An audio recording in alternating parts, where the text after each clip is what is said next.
Hello, welcome to the Math 159 Gould Chapter 3 Section 3 video, which is about summaries for skewed distributions. So previously we talked about summaries for symmetric distributions. We used the mean and the standard deviation. Now the question is, well, what happens if you have a distribution where one of the tails is much longer than the other, right? So you have the mode at some point and your right tail or your left tail is way longer than the other one. So what do you do?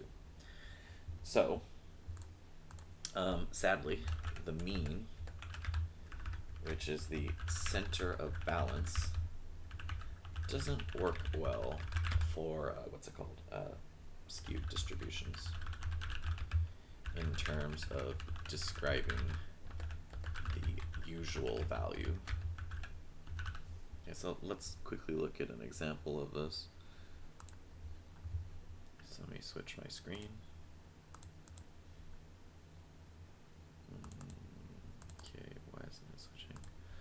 There we go. Okay, so you should see the StatCrunch, which has air quality. So this is for a bunch of different cities all over the United States, and they took measurements of air quality, like the amount of carbon dioxide, nitrous oxide. The one we're interested in here is particulate matter of 10 microns or larger. So I'm going to go graph, histogram, and we're going to go to PM second max 24 hour, PM 10, and then we're going to have it mark the mean. Okay, so looking at this, you can see that here's the mode, obviously. So the right tail is really, really long.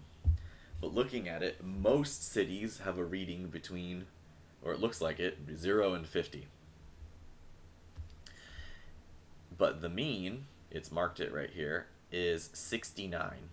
So we know that most of the cities are in this range 0 to 50, but somehow it's telling us that the typical value for a city in terms of PM10 particulate matter is 69. Why is this so much higher than what it looks like should be normal? It's because all these unusual values way out over here are making the mean larger than it should be. So we need some other measure, because the mean is the balance, right? So if you were to place a little,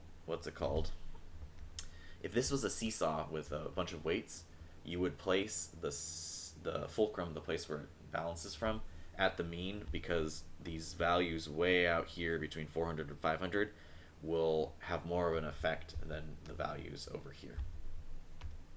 Okay, so we need a better way to measure all this. So let me switch back. So what we want is the actual, oops, I spelled value wrong. We want the middle of the data will work better for capturing the usual value better than the mean. And we call this the median. We call the middle of the data the median. So the median splits the data in half. So the median is the number so that 50% of the observations are less than the mean and 50% of the observations are greater than the median, my bad. I keep on thinking of the mean from last time. So the median splits the data in half. The median is the number so that 50% of the observations are less than the median and 50% of the observations are greater than the median. That's why we say that the median is the middle, right? It's the number so that half is bigger than the median and half is less than the median. It literally splits it in half. So let me show you how you would calculate this by hand. So let's say you have the heights of some people. There's someone's 5'2", someone is 5'3", another person is 5'3", another person is 5'3", someone is 5'4", and someone is 6 feet tall. So to find the median, you want the number that's basically in the middle. So what I like to do is I start off on the edges. I'm going to cross this one off, I'm going to cross this one off. And I'm working my way in. I'll cross this one off, and I'll cross this one off. And then I'm left with these two numbers. They're the same. So the median is 5'3". Why? Because approximately half of the numbers are bigger than 5'3", and approximately half of the numbers are less than 5'3". So 5'3" would be the median here. If you need to calculate this by hand, if they give you a list, what you do is you literally just like cross off towards the edges. Let me give you a slightly different case where sometimes something a little different will happen. Let's work on weights. Let's say someone is 110 pounds. Another person is 120 pounds. Another person is 120 pounds. Someone's 130 pounds. 140 pounds. And 150 pounds. So again, you cross off, working your way in. Okay, you're left with these two numbers. You see how they're not the same? Before they were both 5'3", so the median was 5'3". In this case, if you have these two numbers in the middle, you take their average. So the average of 120 and 130 is 125. So the median is 125. Usually you write a big M. So why? Because half of the numbers are greater than 125 and half of the numbers are less than 125. Boom. If you want to do this on StatCrunch, it's pretty straightforward. So let me switch over to StatCrunch. Okay, so let's find the median of this data. So you'll go Stat, you'll go Summary Statistics, and go Columns. Let's choose PM10, second max 24 hours, and it's right here under median. So you could either click it or just leave everything. It calculates a lot of things for you. Let's go compute. So this is telling me that what is the typical value for the amount, the reading for PM10, that amount of pollution? 50. So in other words, most, or typically, a city will have a PM10 reading of 50. Let's compare that to the mean. So the mean was 69 and the median was 50. So remember I was saying the mean works if it's symmetric, but if you looked at the data it was skewed. Okay, so the mean was bigger, was too high for a usual value. If you use the mean, you'd say, oh, the average or typical city has a PM10 reading of 69, but actually the typical or average city has a PM10 reading of 50. Okay, so it's pretty easy to have StatCrunch do these calculations for you. You can also do it by hand. So our measure of center for skewed distributions is the median. What about the measure of spread or variation? Well, remember that for symmetric distributions we used standard deviation. We can't use this because standard deviation is measured with respect to the mean, and we're no longer using mean as the measure of center, we're using median, so we need a new measure of spread. So the new measure of spread to use with the median is called IQR, which stands for interquartile range. Okay, so I'm going to do an example to show you how this works. But to tell you what it does, the IQR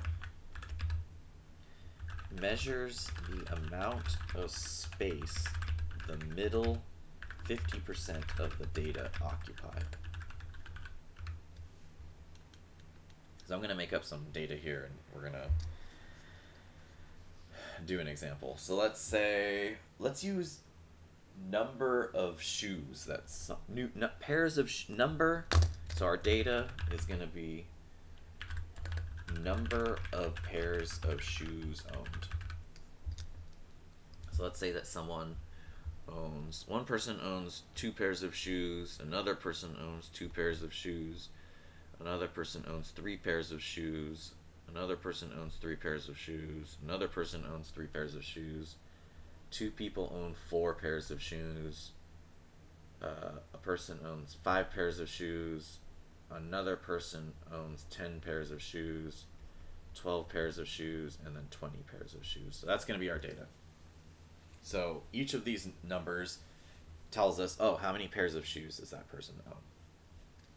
Okay, so let's first calculate the median. You get the median by working your way in from the edges, and I'll put these little color marks so you can see what I'm doing. So I'm going in by pairs, working my way to the middle to find the median. Okay, and then you have the single number right here. The median is 4. Okay, so what does that tell us? It tells us that 50% of people have more than 4 pairs of shoes, and also 50% of people have less than 4 pairs of shoes.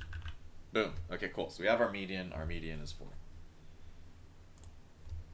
Okay, so now what you do is you draw a little line through here.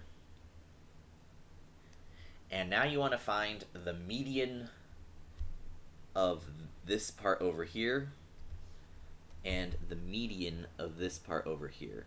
So why are we doing this? Because this here is 50% of the data, and this over here is 50% of the data. Because, right, remember the median splits your data in half.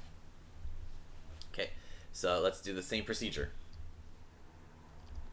I'll cross off this 4 and that 20. I'll cross off this 5 and that 12. And this 10 is the median of the upper half of the data. So 10 is the median of the upper half of the data. We call this number Q3.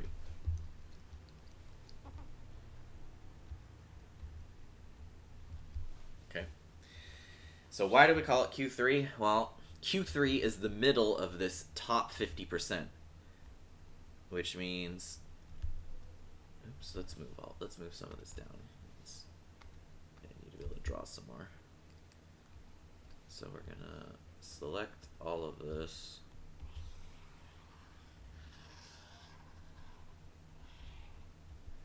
And we just need to move it down.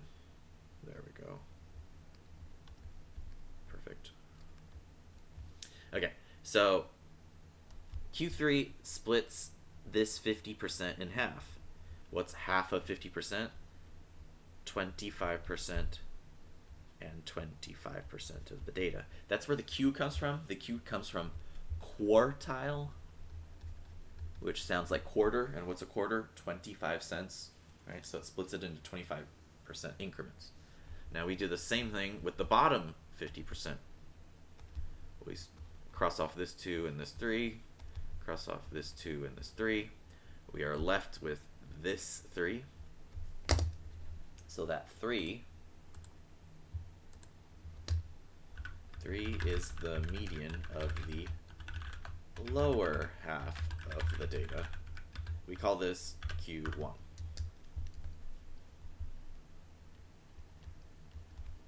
And again, this is 50%, so Q1 splits the bottom 50% into halves. What's half of 50%?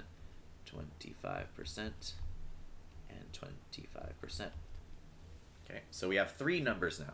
We have Q1, which is 3. We have the median, which is 4. And we have Q3, which is 10. So between Q1 and Q3 is the middle 50%. How do we know that? Well, because there's 25% here and 25% here. That's the middle 50%. And IQR measures the amount of space the middle 50% of the data occupy. So the middle 50% go between 3 and 10. Well, how far is it from 3 to 10? 7. So we would say that the IQR is is 7. And you can calculate that by doing Q3 minus Q1, right? Because 10 minus 3 is 7. It's the same as how far is it from Q1 to Q3. So this means, this is telling us an IQR of 7 means that the middle, actually let's move this. So an IQR of 7 means that the middle 50% of number of shoes varies by 7.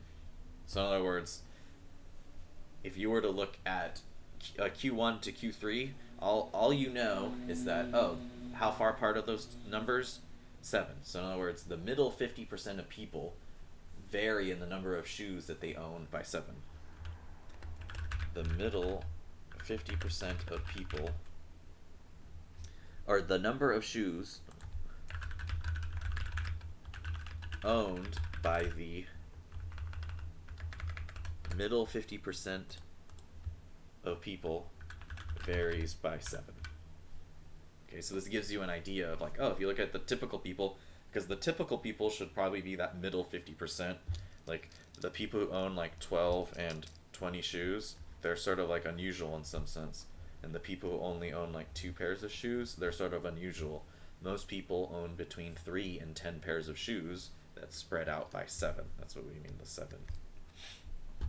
Okay, now StatCrunch can also calculate this for you.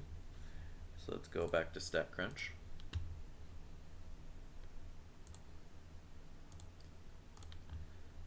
Okay, so if we go over here and we go,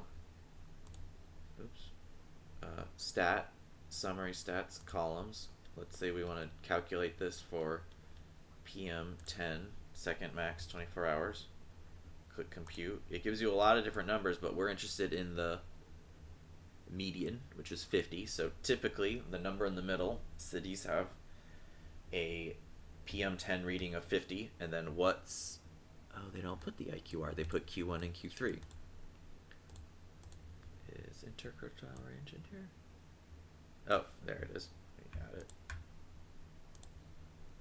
So there's an IQR of 41. So typically, the reading is 50, and how much variance do you have in the middle 50%? It will vary by about 41.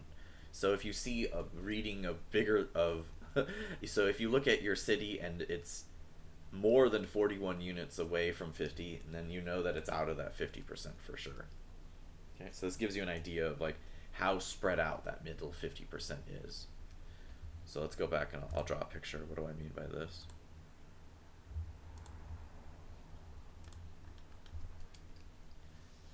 Okay, so here's the median.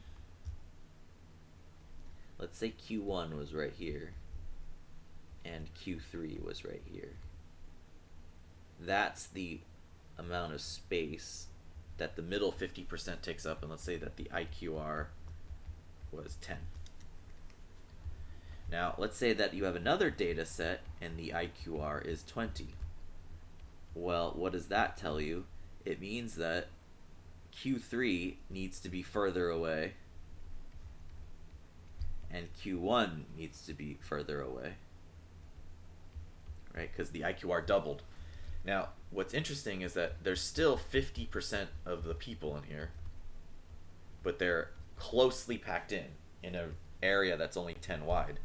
But for this one, there are still 50% of the people in here, because 50% of the people are always between Q1 and Q3, but they are more spread out. Right? So you can think of it as like density of a city. Right? This would be a very dense city up here. 50% of the people are in a very small area, where this one is less dense. 50% of people are more spread out. Thank you. This is the end of the video.